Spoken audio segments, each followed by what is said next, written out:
Hello, and welcome to the 37th Radical Poetry Reading. I'm Malva Kajali, Special Projects Associate here at the Rail, and today I have the pleasure and privilege of welcoming poet and educator Arisa White, who has curated a fantastic lineup of poets and readers for us today, featuring Alleyne, Aricka Foreman, Joy Priest, and Amani Toliver. We've started out all of our events here with two important acknowledgements.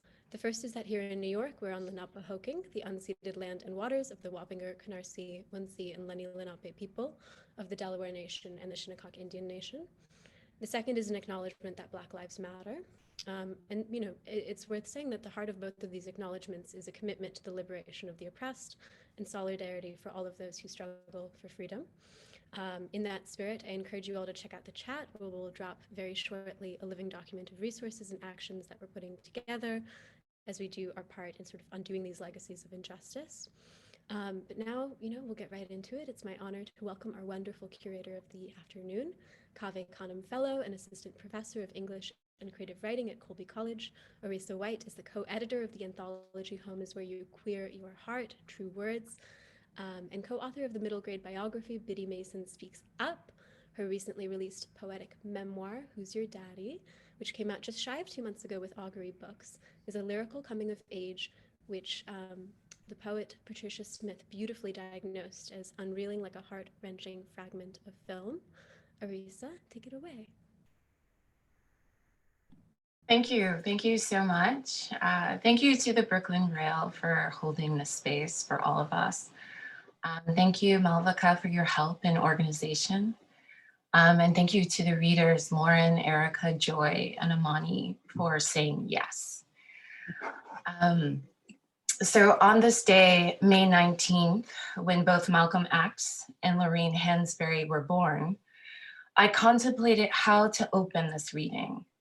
So I used each of today's poets' collections as oracles for opening. This is how I've always made useful my encounters with the Black woman word. From their book titles, I received a fruit, a shimmer, a horse, a runaway. These will be both guides and talismans, inspiration and exhale, a way of looking and finding what is not there and what I never knew was gone. I went from their covers to their in-betweens, turned to pages 19, 1, or 10, and asked, how do I open?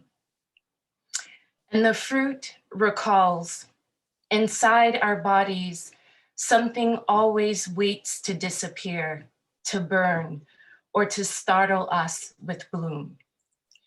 The shimmer recognizes, there are few love songs for sunflower, yazoo, money boys to sing themselves to sleep. And the horse felt the heel of your palm hit my shoulder like a tambourine. And the runaway recounts, I screamed into making, screamed from between the lips that suffered, from between the lips that would not speak.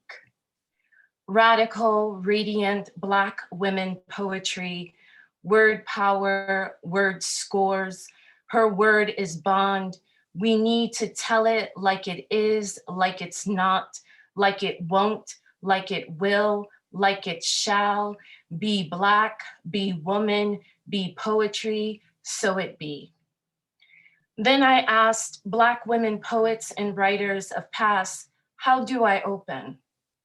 They showed me their dependable spines, how now their voices are creased vertically, how now their voices move along the path of what is below to what is above, how now their voices are equal parts hell, earth, and heaven. Radical, radiant Black women writing, breathing, loving, falling, reading, surviving, thirsting poetry. I, the poet I, whose sound is I, the point of view, whose unflinching gaze, whose eye is record, is my first poet love, slipping in and out of dramatic skin, shape-shifting Black woman poet, telling it straight, slant, and in your face, from woman to man, I says, you're snow, I'm coal, I got the scars to prove it. But open your mouth, I'll give you a taste of black you won't forget. For a while, I'll let it make you strong, make your heart lion, then I'll take it back. I opened the collected poems of Lucille Clifton, turned to 19. Clifton says, dear, I have sent you your box as promised. And when the mailman rang my doorbell, shouted package, we are reminded that it always comes on time. Then Monica Han offers me her hand, and the spiritual speaks. Monica says, we made her. We untroubled the waters, became her balm in Gilead, a deep down light in her darkest days. We a band of angels come to take her home. I let the book open to where it may, and Audre Lorde, writing to Pat Parker, provides a sister love we can all use. The Lord says, the fact we're writing these letters to each other is a triumph, Pat. I feel it and want you to feel it too. You've been doing what we came to do, sweetheart, and I think you've changed the world. And then Toni Morrison, the source of self-regard, in the essay Peril, catches my eyes with this, and Toni says, writers who are unsettling, calling into question, taking another deeper look.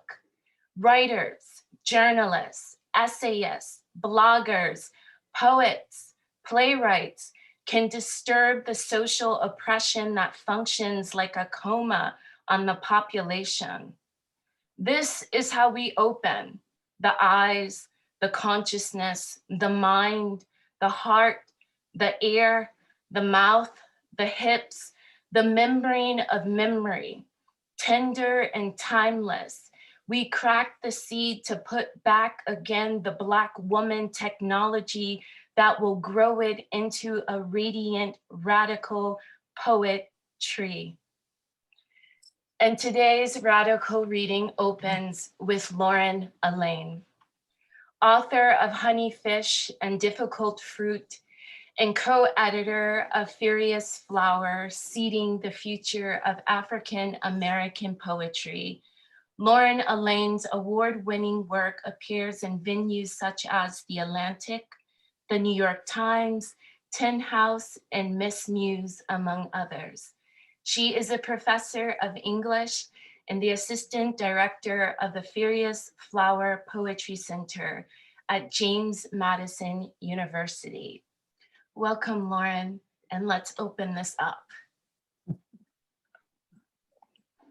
Thank you so much, Arisa, for the invitation to be here. Thank you for that stunning, like mind-blowing, like I really just want you to keep introducing this reading, quite frankly, and to Brooklyn Rail for hosting these wonderful events. And, you know, the love, all of the love, I feel like just overwhelmed with love for everything that just happened, and I'm excited for what's to come. I'm going to open with a poem from Lucille Clifton's Good Woman Sisters, because we're celebrating, right, that Black womanhood. Me and you be sisters, we be the same, me and you coming from the same place.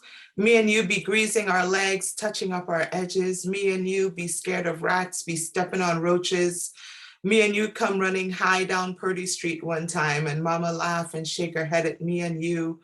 Me and you got babies, got 35, got Black, let our hair go back, be loving ourselves, be loving ourselves, be sisters, only where you sing, I poet.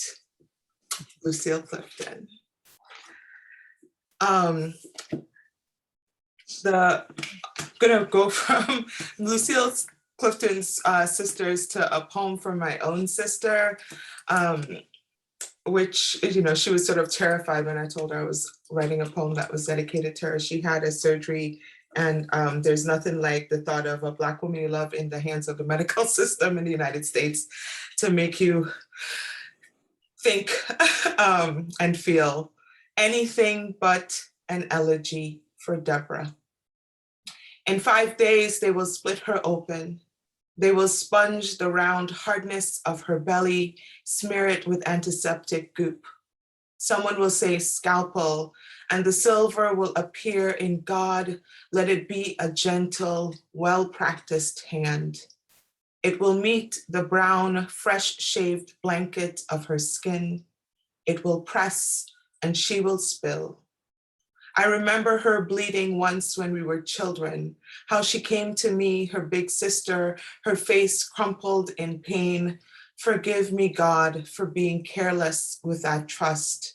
I was curious and cruel as children are. I took her to the kitchen, poured a white avalanche of salt into my palm and onto her raw and tender knee.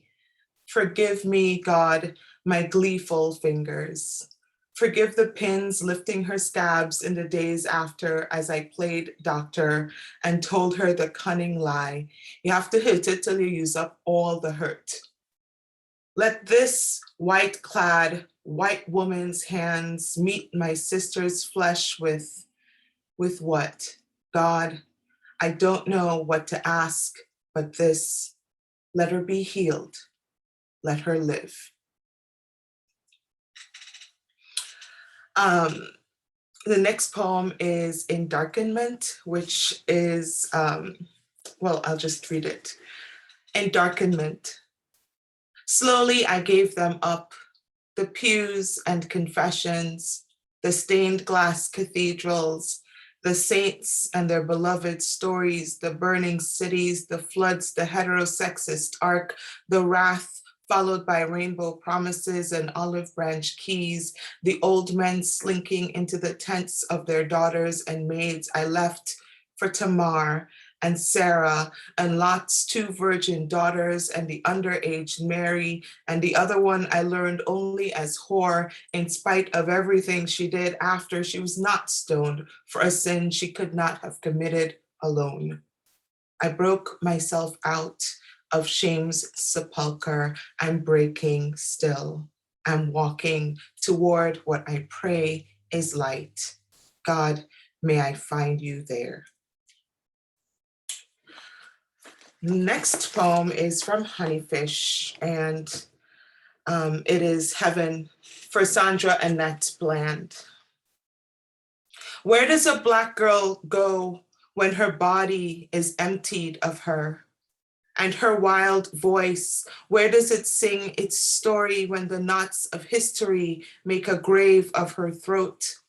What of her future, blue broken, unmade, her name, say it, Sandra, unhoused, her dreams and memories lost to their source? Where does a Black girl's love go when her heart is snapped shut like a cell door, the key out of reach as any justice? And what gift is lost when a Black girl is made a body, her light dimmed into shadow, gone? How many angels weep when a Black girl is torn into wings? I completely forgot to set my timer. So maybe pop me in the chat just how many minutes I have left to go. Elegy for Tamir Rice.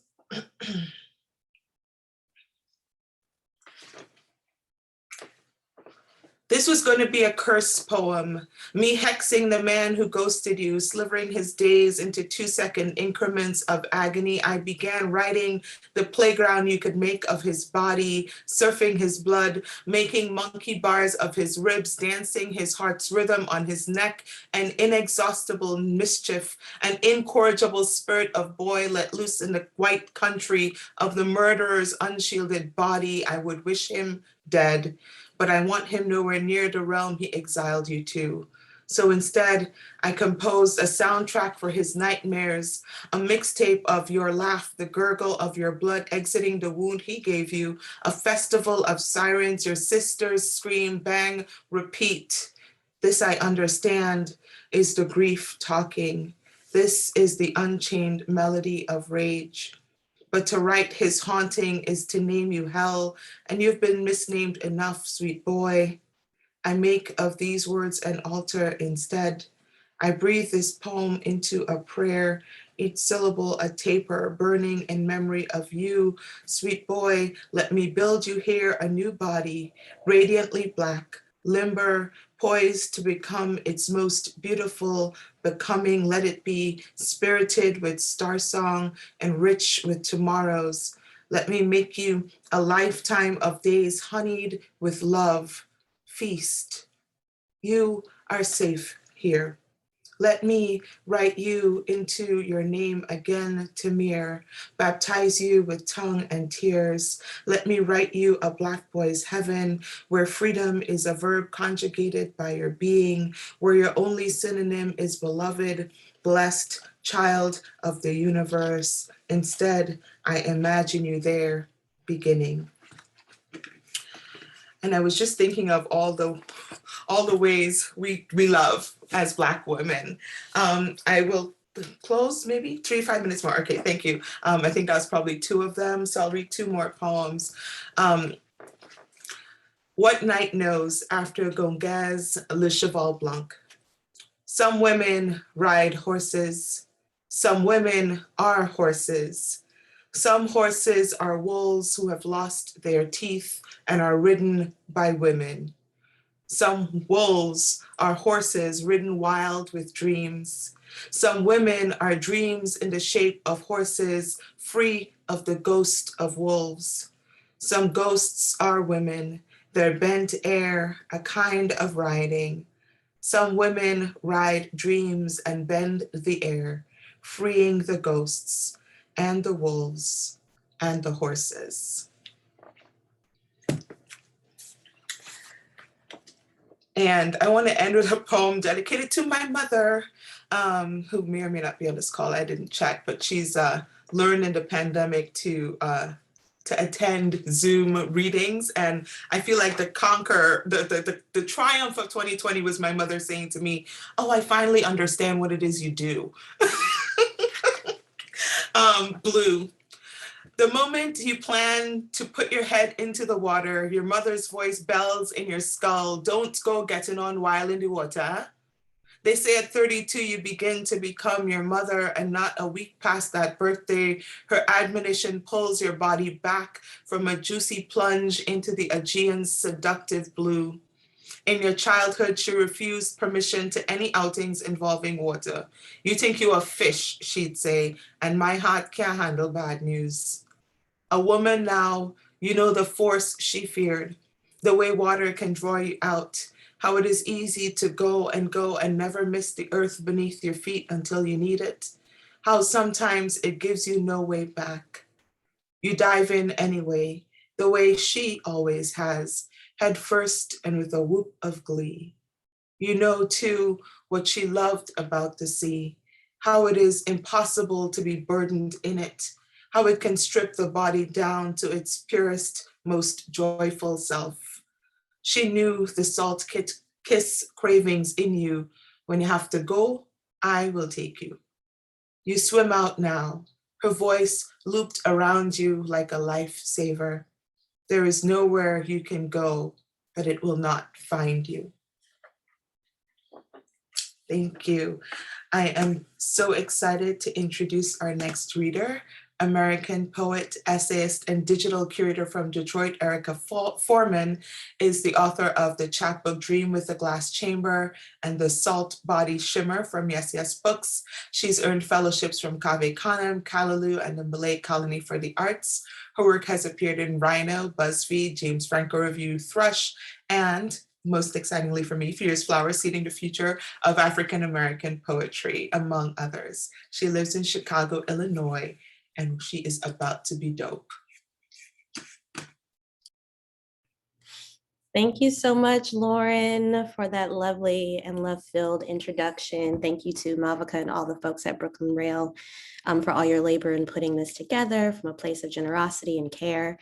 And in that same vein, especially thank you to Arisa for pulling all of these phenomenal women together. Like, I got the email and I was like, sure, I'd love to do a reading. And then you sent me everybody else's reading. And I was like, this is fantastic. I'm overwhelmed with the beauty. So super excited to be in conversation with all of these loves. And I'm going to set a timer because I try to be efficient and not go over time. So I'm going to do that right now. But I'm going to start actually with a poem. I love, Lauren, that you said. That lovely note about the capaciousness of how Black women love and the different ways in which we do that. And I feel like often I'm a oldest and only girl, so like the matriarchy comes early for us in that position. So I like to try to focus on the ways in which we have the capaciousness for love, but there are spaces in which we can fully be loved and not have to be superheroes in that. And I find those spaces in the intimacy between our lovers. And so I'm going to start off with a poem by June Jordan. This is a poem for Haruko.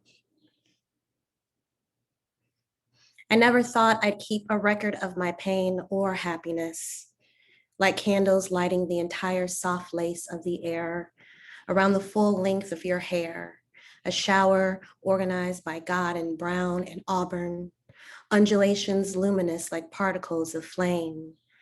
But now I do. Retrieve an afternoon of apricots and water interspersed with cigarettes and sand and rocks. We walked across.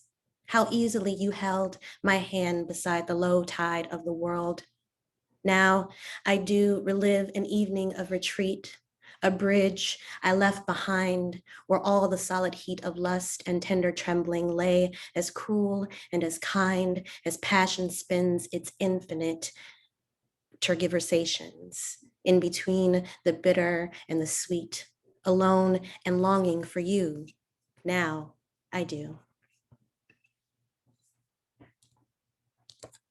This next poem is called I Got Mad Love. It's from my book, Salt Body Shimmer. I got mad love. There's no Drew Barrymore's in my adaptation. Lovers watch me spin into snow lines of static, leave with the front door open. Couldn't cut out the eyes of magazine girls, paste them blue to the wall. Watch tutorials on how to crown locks electric. I've bruised men without permission, masturbate before dressing for work, beat my face for the gods, keep a good purple eyeliner in the clutch, sit in traffic, punch a clock, smile like I own a thing or two. When bleeding, drink beet juice, pray for a reason to clap back, laugh too loud, call it joy, or pay a bill on time. Pretend memory is not a hangover. Find a cure, Viola Davis through a room with no wig. Call a bigot, bigot. Keep hunger for push, fingers against the wall of necessary writhing. I'm feeling myself on the dance floor in the bedroom of my witching hour. Light the mother's candle. Hope I don't salt to ground. I hope. Eat collards out the pot. Drink its liquor. Let my body welt from today's blue pleasure. Don't look for Chris O'Donnell to save me. He was a shitty Robin anyway. It's not the 90s anymore, except for this mat, the way I rip my jeans. Some days I am brave. Walk to the train without headphones. Wish somebody would tell me to smile, the arrow of my brow cutting their spleen out. Come home. Take the sheer black bra off before the deadbolt slides shut. Pour myself a glass of red wine. Let it stain my tits. Roast a chicken and suck the salt off every finger. Live.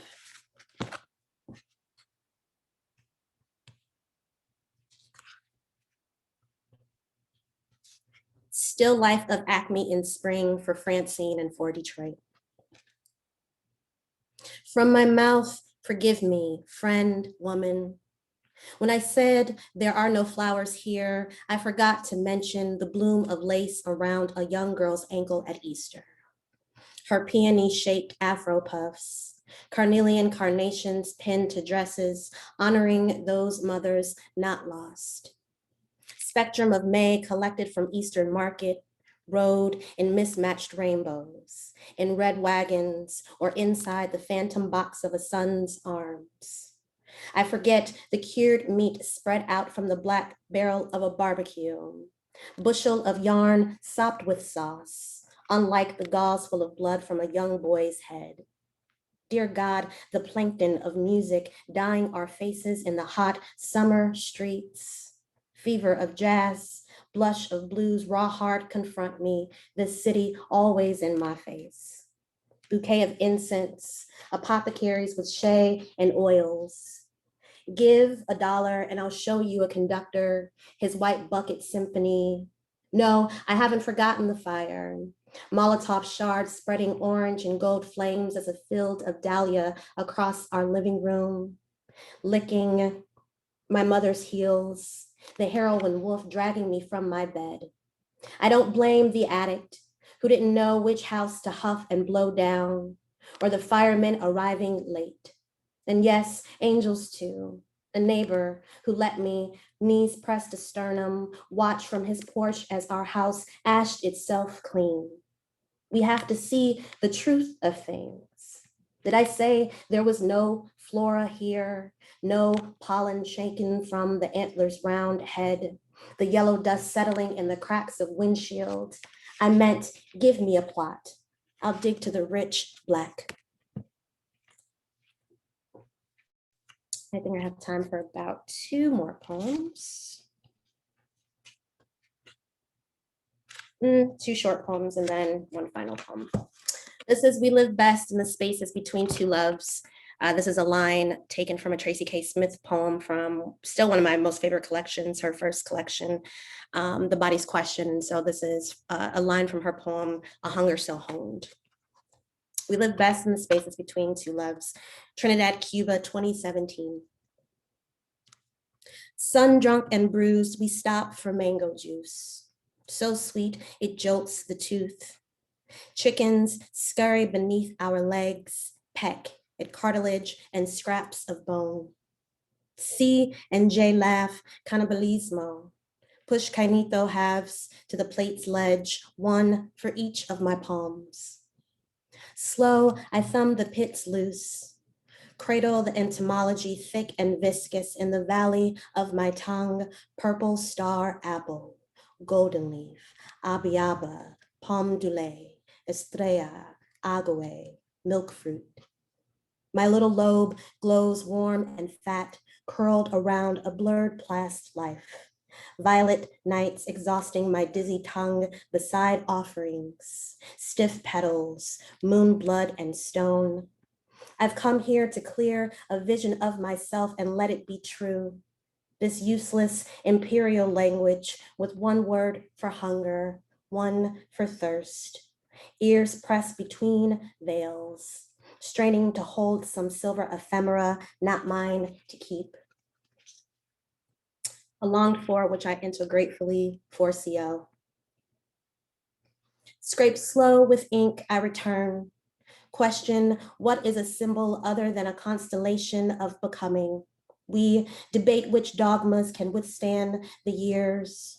Your fingers, like primas, tow fresh hot scars with ointment until we stand in 1 shadow spilled against the late summer light across your bathroom floor. You, home when I am wont. You salve like this and this and this. Light blinks us back to that Harlem fire escape where we fired frenetic cigarettes into the sun, talking about our fathers, whether the duende of making love is capable without apparitions or only constant in an omen's lap, and if we're dying for clarity these days. Veils are nimble, breach. Bones grow despite their feeble failure. We ask what ambient garble news is now, touch for the act of touching. My need for tenderness, so small it fits at the edge of a fingernail, at the edge of the fingernail's edge. At night, we sleep in the same bed, pulled breezes from our breathing. I only snore when it's safe. No safe means sleep close to like this and to this. And then one last poem, imbue the space with dance energy, get some movement because it is very dreary here in Chicago. So I definitely need the energy. Born again on a Pilsen dance floor. Dervish of black pleather, chandelier of ink latticed across my shoulder. I guzzle through the tunnel of a straw. Return to a lover as percussion coaxes my ass into figure eights. Traffic shuffles through the gangway of the club. A woman praises, yes, hair flip, until I am a cyclone of forgetting. Mizuku in fishnet conjures on top of the bar, fastens a metal harness to her crotch, grinds against the machine, bestows a cascade of sparks. Mizuku thrusts slow a waterfall of light across us. Mizuku makes it rain radiant from behind. The brilliance spills out down her legs and look. I have left men for much less. More than likely will do so again. What animals back into the shadow of their own hunger? I bear my face to the falling Andromeda, press against the pyrotechnic glory that threatens to set me on fire. Let her spray me down before December embezzles me into the same old mistakes, convinced I can be born again every night exactly like this. Thank y'all so much. Went a little over, so sorry for the interruption. That time was keeping me in check. All right, I am so excited to introduce our next fabulous reader, the Joy Priest, who is the author of Horsepower, that was selected from the Pit Poetry Series in 2020, and selected as the winner of the Donald Hall Prize for Poetry by U.S. Poet Laureate Natasha Trethewey. She is the recipient of a 2021 National Endowment of the Arts Fellowship and a 2019 to 2020 Fine Arts Work Center Fellowship, as well as the Stanley Kunitz Memorial Prize. Her poems have appeared in the Academy of American Poets Poem-a-Day series, The Atlantic, Callaloo, Gulf Coast, and the Virginia Quarterly Review, among others. Her essays have appeared in The Bitter Southerner, Poets and Writers, ESPN, and The Undefeated, and her work has been anthologized in Breakbeat Poets, New American Poetry in the Age of Hip Hop, as well as a Measure of Belonging, Writers of Color on the New American South, and Best New Poets 2014, 2016, and 2019. So check it, Joy be out here working all the time. Joy is currently editing an anthology of Louisville poets, which will be published by Sarah Bend Books. I'm super excited to hear these poems. Joy always gives me the good earth and the good grounding that I need to keep up with this fortitude and this work that we have to do. So please make room for my sister, Joy Priest. Oh, thank you so much, Aricka. Yes, ground and earth. I'm a Capricorn, so you know earth signs, we ground.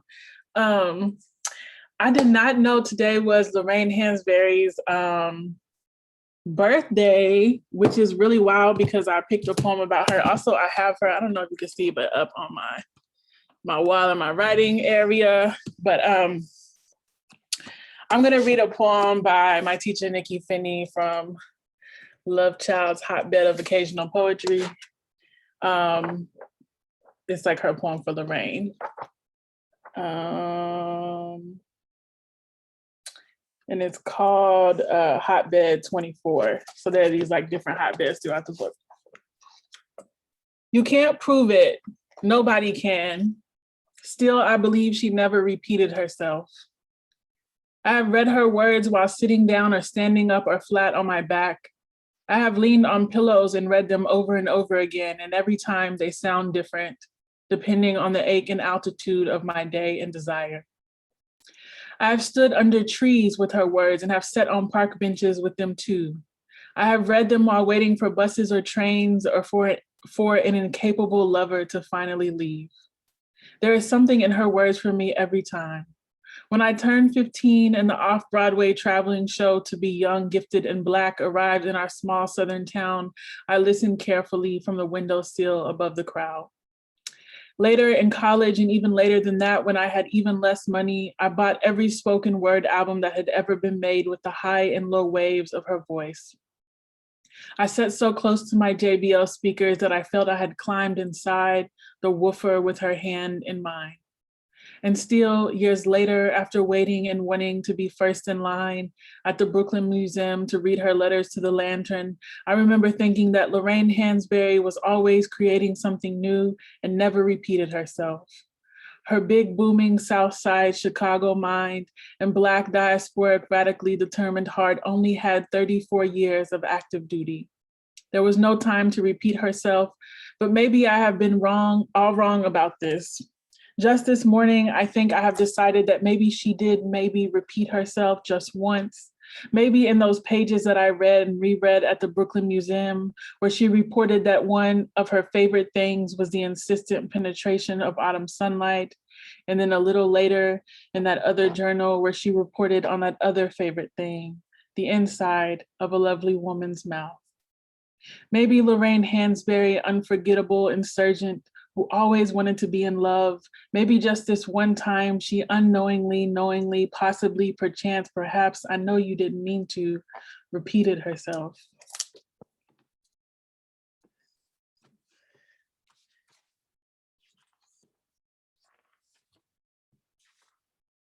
Okay, so I'm just gonna read like a couple new things and then some poems that I have read a few times. This first one's new. I'm still working on it, but I feel like it's done, but I keep getting like negative feedback. And every time I do, I realize it's not a woman and it's not a Black woman that's giving me the feedback. So maybe it's done. I don't know. Give hearts if it's done. It's beyond me, which is a quote by Zora Neale Hurston. In my bedroom, but outside intimacy, my ex-lover says, sometimes I wonder if Black women even want to be women. It's all blues with him, stuck in the same stories where the field was the world. Doesn't he know something else? Doesn't he know when he leaves, I will laugh to myself and feel most honest and peacock around the dignities of poor living?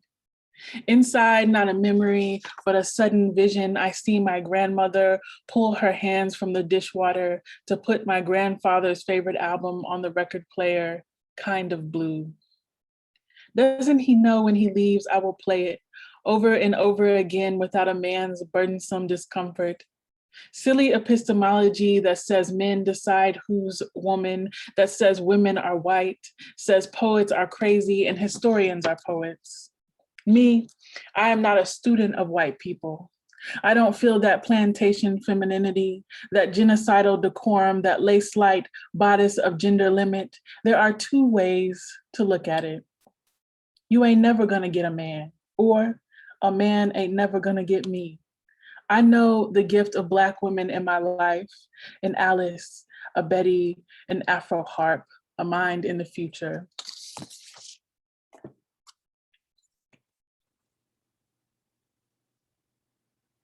So that poem, done as fuck, is that Philip B. Williams? Because if so, then that's a, dun. Okay. So I've been doing these I've been doing sensory meditation, mostly with sound, but sometimes just the sound will do this thing. I don't know if y'all will know what I'm talking about, but you know that sensation you get that like starts at the bottom of your skull and just kind of like tickles up when someone touches you maybe. But anyways, I've been sort of accessing that sensation through meditation, and mostly it'll happen through sounds. But I whenever I meditate, some lines will come to me. So this is just a result of that. Oh, and this one too, someone had challenged me to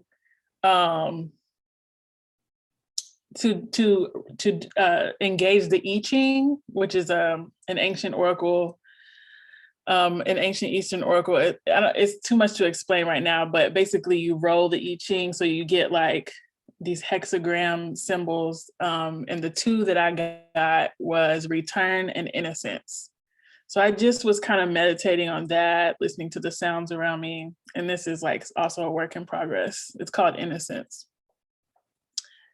Texas evening, wide summer sky, rocket, the dog upstairs whines. Luna whimpers softly on the couch, chasing other animals in her sleep. Her paws sweep the crushed velvet. On the wet street outside, cars whisk by, all my senses sending me back to childhood.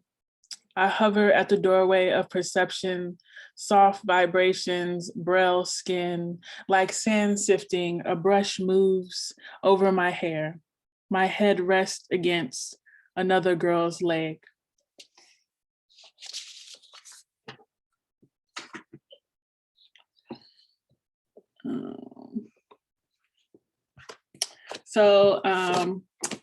I need to update my bio and put this in there. This anthology that Arisa edited. I'm gonna read some poems from here that are also in my book, but I'm gonna read them from here because I haven't opened this to read from yet. And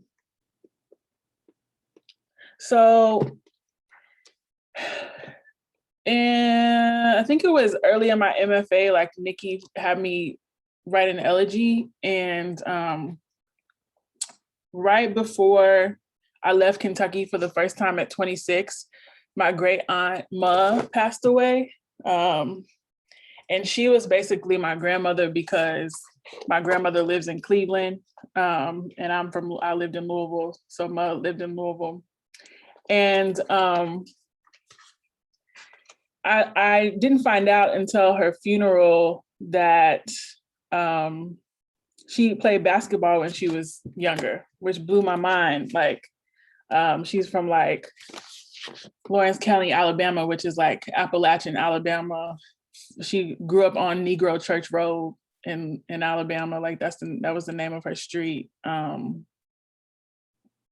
But when I was younger, I used to go to her house, and because I would walk from her house to the park to play basketball with my boy cousins, I played basketball for 12 years. So it was like really special to discover that she had as well.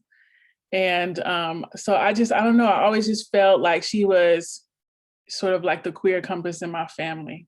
And she also had the only all-woman household in our family. It was her, her daughter, and her daughter's daughter. And I never saw her with a man. So it's, I just felt that her passing came at such a painful time in my life. But when I wrote the elegy, it was terrible. It was just like a private poem. I didn't ever expect it to, and it not terrible, but terrible in terms of like craft objectives and like what is considered literary. So I didn't expect it to make it into the book. I just thought it was a poem I had written for her. And then as I was writing the book, which is an escape narrative, it reminds me a lot of like some things I read from Imani too. I feel like our work is in conversation in that way. I realized it had a place in the book. So it's like you'll hear the end, and I think Arisa like cited it in the introduction, but I'm so glad it did make it into the book. And so it's called Dear Aunt Louise Ma. I'm thinking of your blue painted porch on 28th Street, tucked between Catawba and Olive, where I sat with my daddy when I was getting to know him. I'm thinking of your underbite and chin whiskers, your very distinct quiet, which one only gets being from a place miles deep into the crop. You took everything in through a tinted filter, lived at the end of the red dirt road in your laugh. Your obituary in the black puddle of my lap. 1955, left Negro Church Road, Lawrence County, Alabama, went north on the train. Sister went all the way to Cleveland and took up with a boy y'all grew up down the road from, Dennis Priest, steel rail to steel mills. You got off before the Ohio, settled into a loan, and lived on a numbered street like a city girl. The obituary, elusive archive. Father's name, Racia, gone. Mother's name, Mary Helen, dead, 1936. By the time you were 3 years old, you were a girl alone. A month beyond your homegoing, headed north 13 hours in a pickup truck. Before I left that morning, I plucked a chin hair sprouted overnight, felt the heel of your palm hit my shoulder like a tambourine.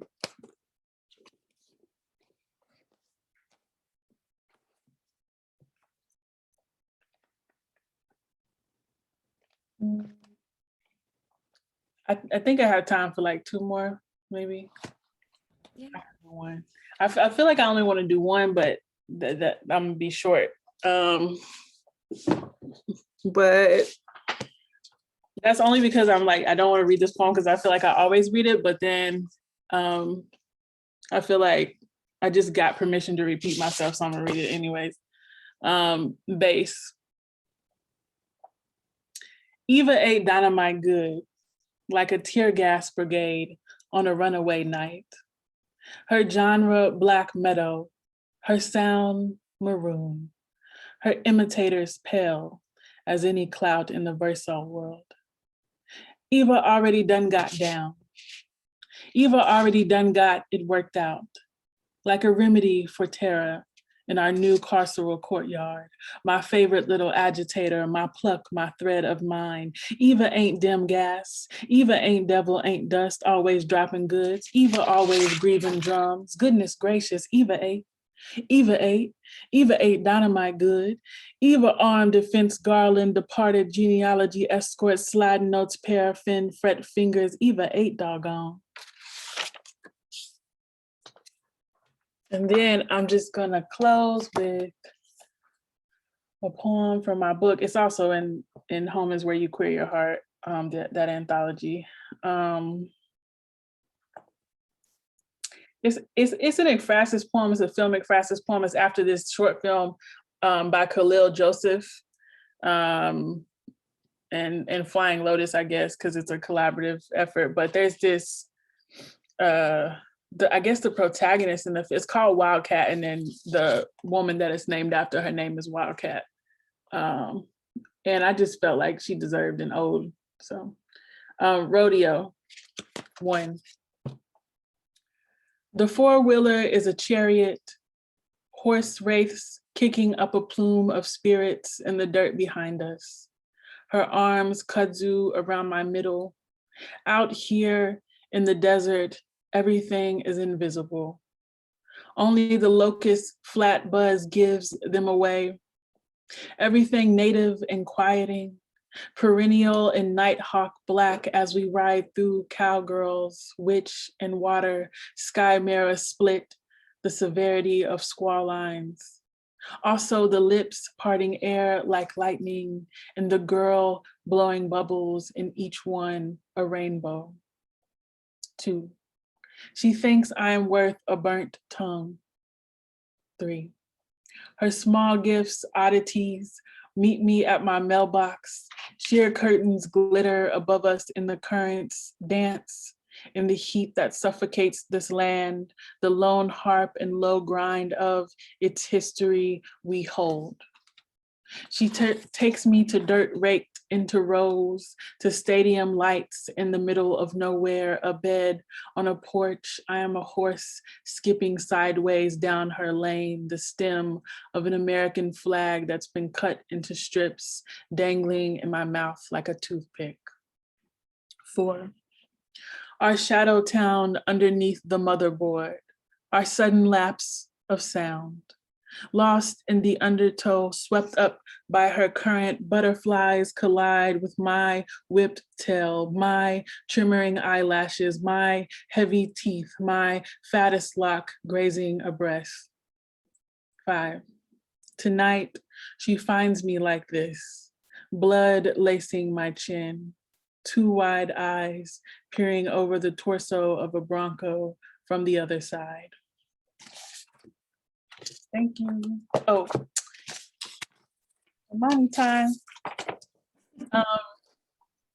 Also, I'm just really grateful to be reading with everyone here. Like, did y'all see that flyer? Like, why is everybody on that flyer so fine? Like, I looked at that flyer for like 30 minutes. I was just studying the flyer for real. Everybody's hair is so beautiful. Amani Toliver, she, her, is an award-winning poet, artist, educator, public speaker, and event producer. An interdisciplinary artist, she is a collagist and watercolorist. She is a graduate of Howard University, a Cave Canem fellow, and served as poet laureate for the Watts Towers Art Center. In collaboration with the LA County Library, her poems are being digitally displayed on libraries throughout LA through the Love Letters and Light project that utilizes the written word to convey messages of hope and resilience as a means to move through the collective struggles of the last year. Rooted in social justice, Imani has curated and produced a wide portfolio of arts and cultural programming that celebrate, reflect, and amplify the voices of diverse communities. And you can find out more about her work at ImaniToliver.com, which I'm sure Malvika will drop in the chat. Yay! Thank you, Joy. Thank you. And I agree. I really believe that our work is in conversation. There are a few poems, a few lines where I'm actually referencing some of the things that you talked about. And I too have an Aunt Louise that hasn't studied men very much. So, wow. Okay. So I think what I'm going to do is I initially wasn't going to read this poem, but I feel as a way to introduce myself, I'm going to read a poem that I read often, and I hope that you enjoy it. This is called These Hands. My mother said my hair was like moss, difficult to comb, to keep into the pillow at the crown of my head. She melted it fine and pulled it free from itself, thousands of nooses without the knots.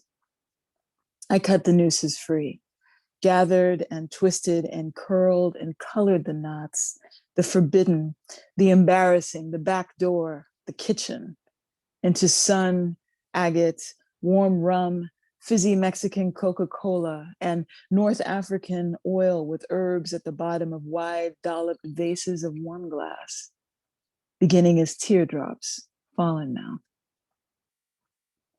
I took the stories that made me out of the scream of my arrival, the vinyl and chrome couch of 1977, in front of the $6 million man and the bad news bears, the girl, the mushroom, tiny, hiding, hooded thing that I was, touched I was in the worst ways, eating tears, eating donuts, eating anything that would fill me.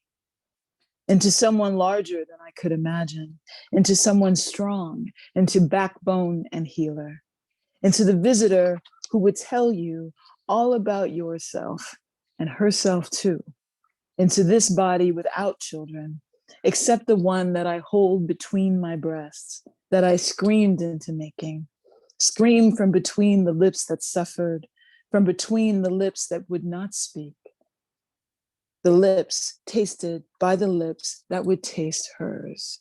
Scream, scream, scream. Now these lips, curved, plentiful, tell and tell and tell. They were told to shut up a long time ago. The voice box, the brown and red voice box that came from two brown necks and two before that, was called a white girl, an Oreo. Who are you trying to be anyway?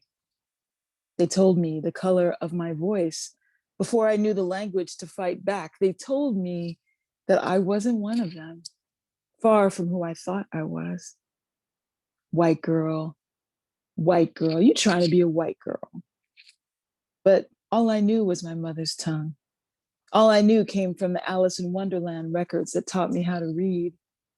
I tried to abandon National Geographics and dictionaries, Pippi and the mysteries and the magazines for a language that was more acceptable. My mother tongue was a tattoo that I modified, but never abandoned. I read aloud, listening to the nuances I've created, the resonance that burnishes the girl voice with tobacco and time, rum and crying, into this voice you hear now that sings when no one's looking, to Jesus and lovers I trust. I'm looking below my knees now, and there are scars. I have decided to turn the clusters and stripes into constellations. I will have the scars, no, the stars make an order, make something larger than me or my shins into Orion, Zeus, Mars and Leo. Take what shame tried to make into your hands and turn it into something else. Change your color to your wish, into something new, something of your own making. Perhaps you will be as proud as I when a new friend remarks to your mother, "You gave birth to Imani?" No, she gave birth to herself. Okay, my next poem, by the way, I'm reading from my book, Runaway, a memoir in verse. Okay. This is called First Time. When I was 9, my neighbor and I would play, dolls mostly. She had a Barbie dream house, and I had the style, the vision of stories playing out that we created together. One day, we lay the dolls down and got into her big bed and decided that I would be the daddy in my white undershirt and functional panties, and she would be the mommy. More delicate was she, wearing something pink, softer than what I had on. Kissing is what we must have done, just 2 brown lips pressing, a gentle mash, beneath covers strewn with our clothes and our Barbies. I don't remember how often we did it. I don't remember if this was the reason I came over. I mean, besides my loneliness, and it was a dream house after all. But one afternoon, our play was assaulted by an intruding big sister whose face read the story of shame and silence that I've kept until perhaps this moment now. She hissed an order to get dressed, cut the lights on, come out into the living room. It was time for me to go home. Go home. Later, after that, when I crossed the street to find her, she couldn't have any company. Or when she could, there was a crowd of big people, people I didn't know, who watched as we attempted to play under their gaze. Now and then, I remember sneaking with her to her dark room with its toys and books, big mirrored dresser holding girl things, heavy curtains, a jewel-toned darkness. It could have been kisses we desperately attempted to trade between us. It could have been a swift peek at her under things, at mine, I'm not sure now. But we found out that we were not smarter than her parents, and certainly not her sister, whose eyes and ears followed our conversations and silences whenever we ventured in the house. In time, I stopped coming over and only saw her from my house across the street. And when I was a teen, I'd shoo her white poodle off my lawn and run over the waste he'd left with the lawnmower. I'd see her sometimes, walking to school, her belongings clutched as tightly to her as her stride forward so swiftly away from me. I wonder what happened to her, the girl from Stearns Drive. She lived in the house with a big stained glass window. She's a brown girl, tall and pretty, and will remind you a little bit of me.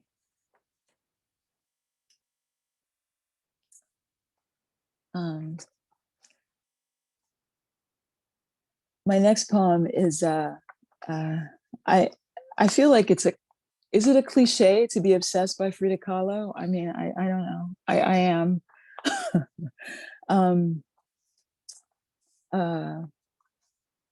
I remember going to Mexico with my family, with my family quite a lot. We were always driving in Mexico, and I remember once going to Mexico City with them and seeing all those murals, seeing the murals of Diego Rivera mostly, and going to museums. Not once did I hear the words Frida Kahlo until I was a grown person, until I was a grown up.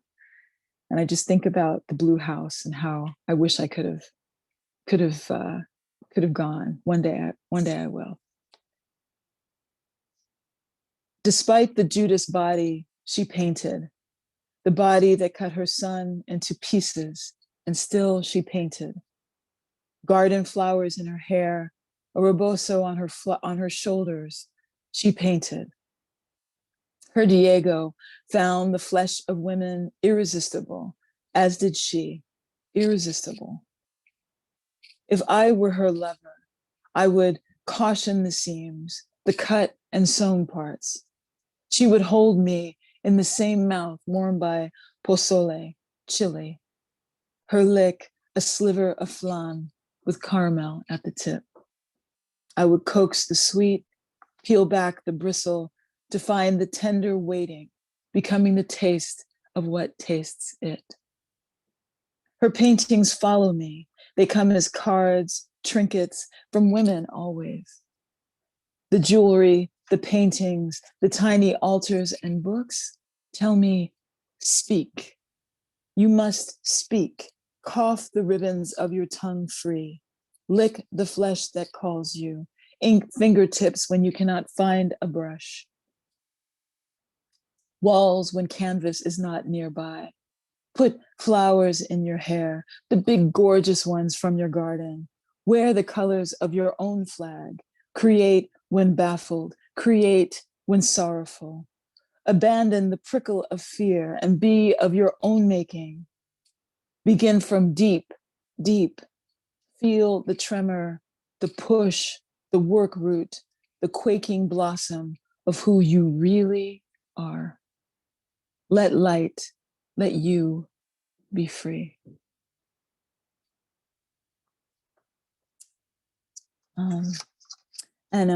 Before I read my last poem, I just want to thank Arisa. I want to thank Malvika, and I want to thank the Brooklyn Rail for inviting me here, and to all the poets and their beautiful, essential, just cloak of words and intention. I'm really honored to be a part of such a beautiful experience. This poem is for my wife, Beth. I wrote it our first Christmas together, and this is for her. It's called Beth. You found me. I was shutting myself away. Worn from my wounds, I made the deliberate decision to close the door to my desire. I had books, music, my work, crushes, and activism. What use is desire, I thought, when its cost is so high? Loneliness was the lover I knew. And even though her song always spoke of loss, of missed chances, the words I was not courageous enough to speak, to hear. Her song was the tune I knew, so familiar, because it was what I curled up to, wept into, and held onto while wishing on new moons. She was the company I kept. I wrote poems to her and built an identity, a face, a name. From ache to be loved, seen, held. I always wanted to share my life, my body. The gifts my hands can make are limitless, I know. But with who and how? How do I trust again? How do I share my sorrows without shame? What about my open places, the doorways hidden in my smile? The silly, serendipitous rendering of joy. With who? How? I have never known anyone more complex, precise as the making of a flower, the soft machine translating light into life, open, warming to the sun. Powerful as an ocean tumble, sensitive as the skin, translucent of the newly born. I can see the parts of you moving thought into motion and sustenance. Your door is always open for those you love, wide as suns. In my lifetime, when loving was at its best, lovers have unfolded community to me, have broadened my spiritual consciousness, but no one ever guided me home to my true self. This Christmas morning, I share the first with you. There are candles on the mantle, food warming in the kitchen, the music plays and the bed is soft. My gifts to you this year are humble. Warm pajamas, a game to play, this poem, and myself too. But not only on the occasion of Christmas, because every day I say yes to our journey. Once I had a wish to be as tall as sequoia, all sunlight and shelter. Today, I want to be as open as valleys, holding the free prance of deer, tonic of blossoms, hummingbirds, supping at their open mouths. I want to be the love made by all animals, free in my desire, prolific and satiated, holding your hand in this place that lives in both of us, where we dance and laugh, our faces holding first light and home, finally home. Thank you, everyone. And now it is my pleasure and my honor to introduce our luminescent curator, educator, and poet, Arisa White. Thank you, Imani. Oh my God, you all are so fire.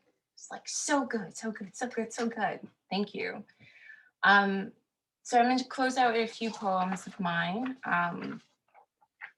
Joy, you read one of the hotbeds I was going to read. So we already have Nikki's love child energy up in this space. So thank you for that. So I'm going to begin with a poem called 13 Questions from Audre Lorde's essay, Poetry is Not a Luxury. Which ideas allow me to pursue my magic? Which fears rule my life and form my silences? Where are my dark spaces within? Where are my places of possibility? What are my daring ideas? How do I train myself to respect my feelings? What feels right to me? What do I feel? What are old ideas I've forgotten? What do I dare to make real? What old ideas do I want to make felt? What new possibilities and strengths do I taste? Which of my dreams have pointed the way to freedom?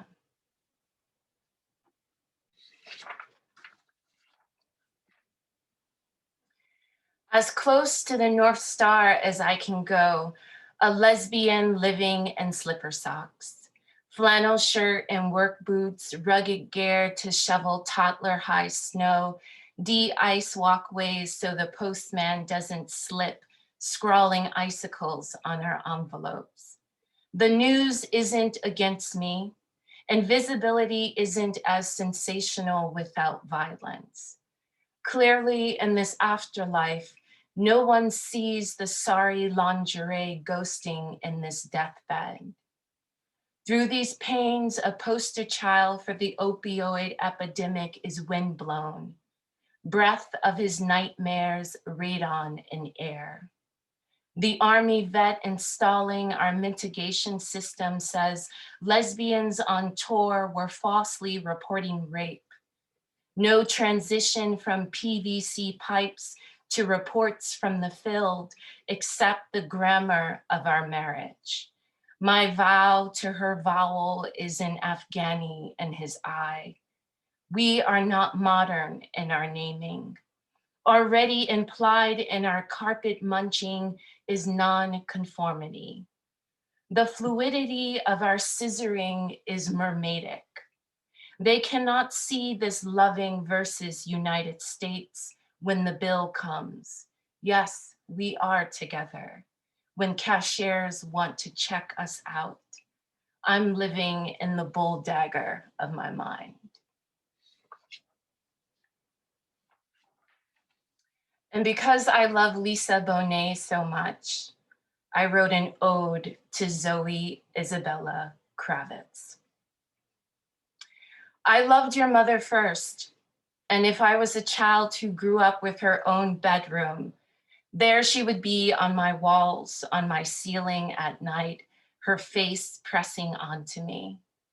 And I dreamed of going to college, that different world where I would meet curly-head girls who grew up near the Brooklyn Bridge, political and alternative, with sleepy hooded eyes that brought us to her sheets, saying I smelled of coconut as I wrapped around her waist carnelian beads the Ghanaian woman washed in Atlantic water, salted with the taste of our grapes. I searched the market all morning for what reminded me most of Lisa, a feeling of stripping down to endure the sunset of her kisses. Your father's beautiful mouth sings American woman, and your mother is that woman. And Lenny is a fine bird who sings her most, singing all his seeds into your mother's dirt, and all them notes chorus you from her cracks. You, the horizon, a perfect bonnet, made from two bodies in peril of burning or drowning.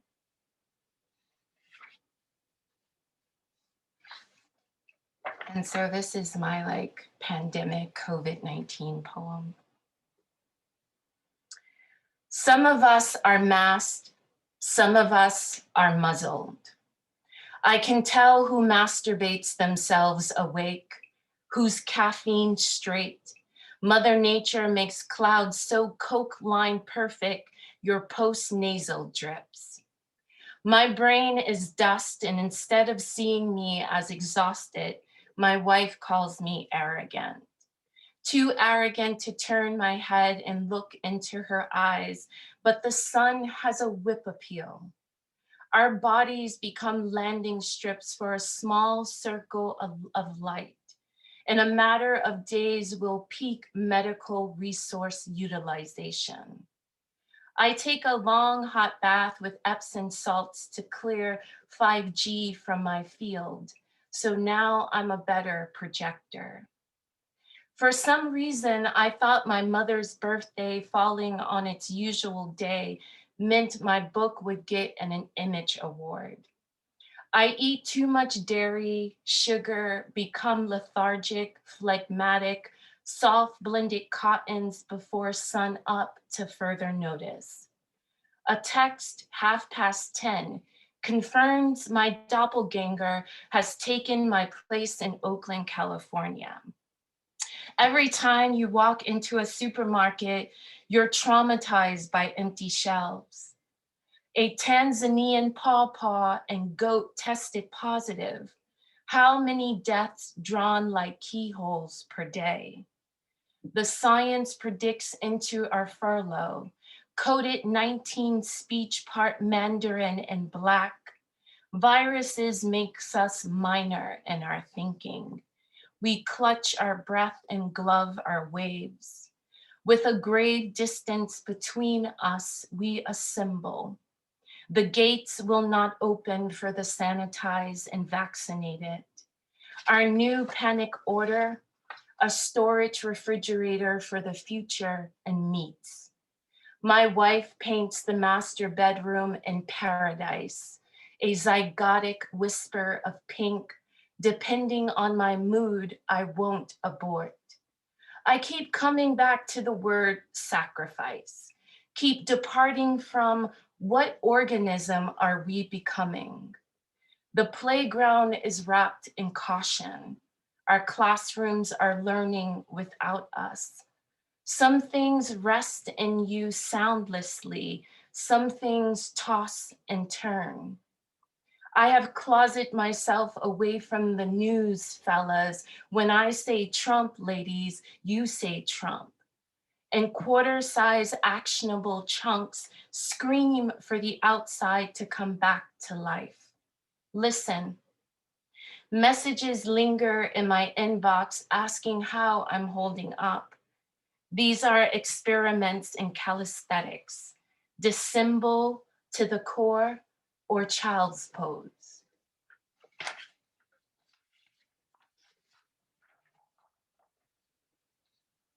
And I've been spending a lot of time watching TV as I've been in this house working remotely. That's my problem. I watch I May Destroy You, cringe at the drug and alcohol consumption, be like, too much, that's too much. Don't take a drink from which you do not know from where it came, the intention of all the hands that bring it to you. And why so many bumps? Why again? Maybe don't mix alcohol, don't mix hallucinogenics with uppers. All my compartments are slurring, perfect divides leaking into each other. The peas are touching my fish. My fish needs a whole plate for itself. I can't stand a sex scene without a condom wrapper tearing, an arm reaching to the side table, all those gestures to move the body safely into another body, and I nearly threw a fit, reading a public service announcement at the bus stop. Why is syphilis back? Why the fuck is syphilis rising? Why have infection rates increased among young adults? Then, this Black child and cuties could be a younger version of Michaela Cole, blowing up a pink used condom found in some bushes into a boob like the 11-year-old she is. And I'm squealing with her friends, disgusted that this child has learned to put random shit from the ground in or near her mouth. Even with the 5-second rule, you know the fallen food.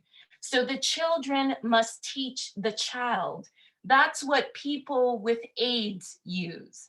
And oh, this misleading simplification, lemmings following the sheeples to the likes. And the panic my mother felt, jumping up and down to compel the sperm to fall from her 13-year-old vagina into the cotton catch of her panties, because this is Plan B. Dumb the Black child's cries. She who looks terribly abandoned in shame and fear, a silhouette sapling of pornographic womanhood.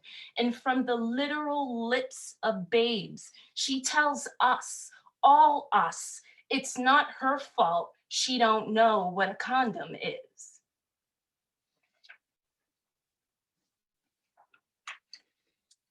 And so this last one is a manifesto that I recently wrote. And similar to Joy, the image that Imani created of us all reading with all of our photographs, I too stared at that for 30 minutes or more. And I was just like, oh my God, we so fine. We so beautiful. Look at our natural hair. And so this manifesto is called the Pz Poet Manifesto, Release the Ultrashine. Pz poets roll the political and personal into one another. We write poems that wake and make us come clean. Unruly, wild, too original and dried humor, our poems are here to be brave and undivided. Provocateurs, we do not fear our human embodiment. The Pz poet is not complicit in our disaster and enslavement. The Pz poem has a maze of memory, a series of translated gestures, whispers, coded and redacted, haptic and void. It's a poem that feels for the records.